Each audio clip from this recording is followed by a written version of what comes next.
Everyone knows the towers. They are the face of Cambodia. But if you only look at the temple, you're looking at the hood ornament of a Ferrari and ignoring the V-12 engine underneath. Archaeologists tell us this was a temple in the jungle.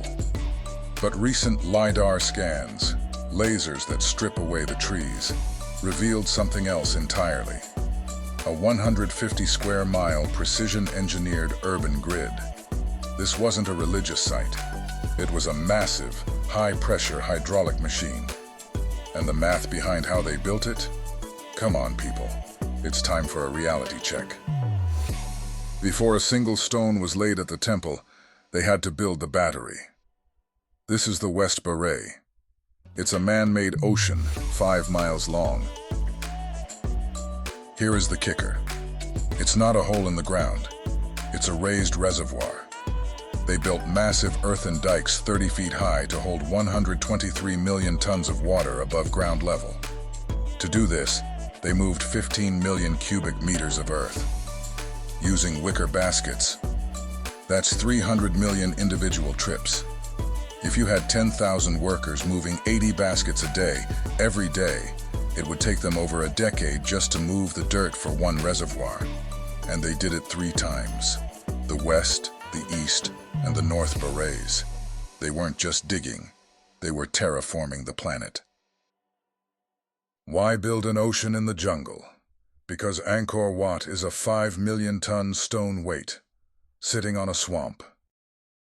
Without the barays and the moat keeping the groundwater at a constant high-pressure level year-round, the sand beneath the temple would liquefy. The towers would have tipped over centuries ago. This means the water system, this 150 square mile operating system, had to be perfectly functional before the first stone was ever placed. This wasn't an add-on. It was the prerequisite for the temple's existence. Once the engine was running, they built the car.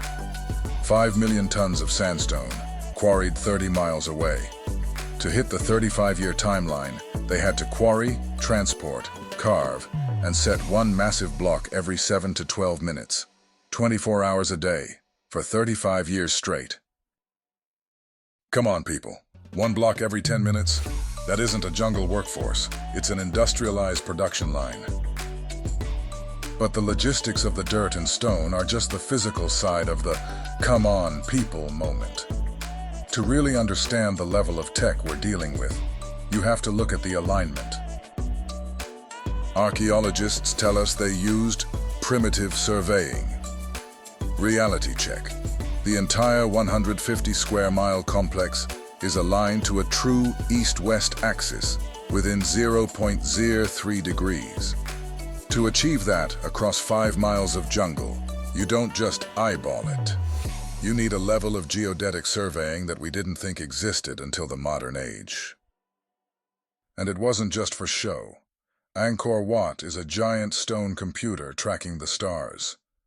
On the morning of the spring equinox, if you stand at the western gate, the sun rises exactly, and I mean exactly, over the tip of the central tower. It's a solar marker that hasn't missed a beat in 1,000 years. And then there's the Draco correlation.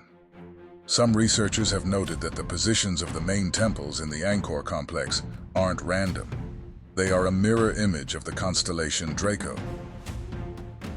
But here's the kicker. The temples don't match Draco as it looks today.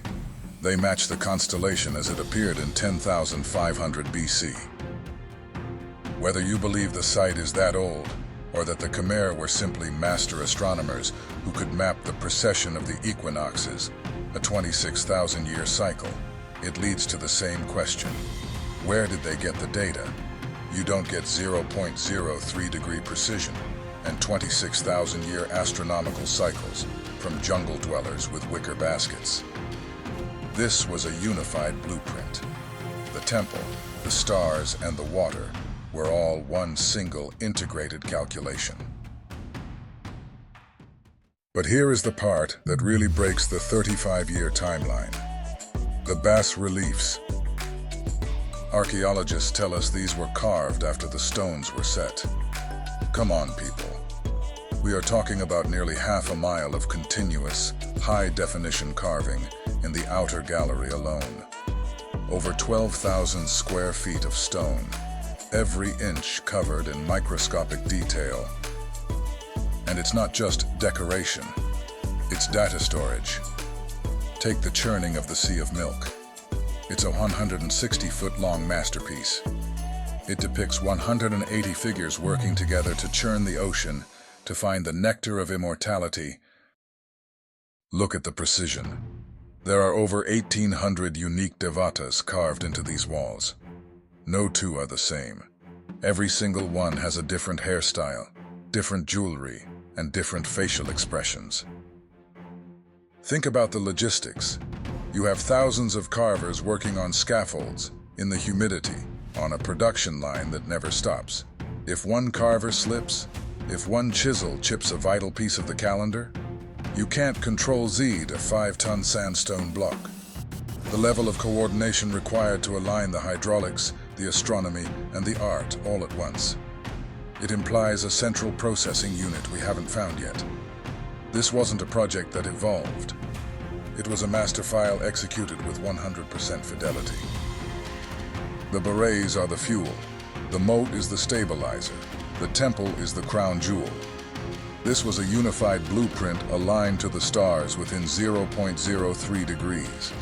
Once you see the V-12 engine, you can't go back to looking at the hood ornament. It's time to stop listening to the funded narrative and start looking at the numbers, because the numbers don't lie. Welcome to the Giza of the East.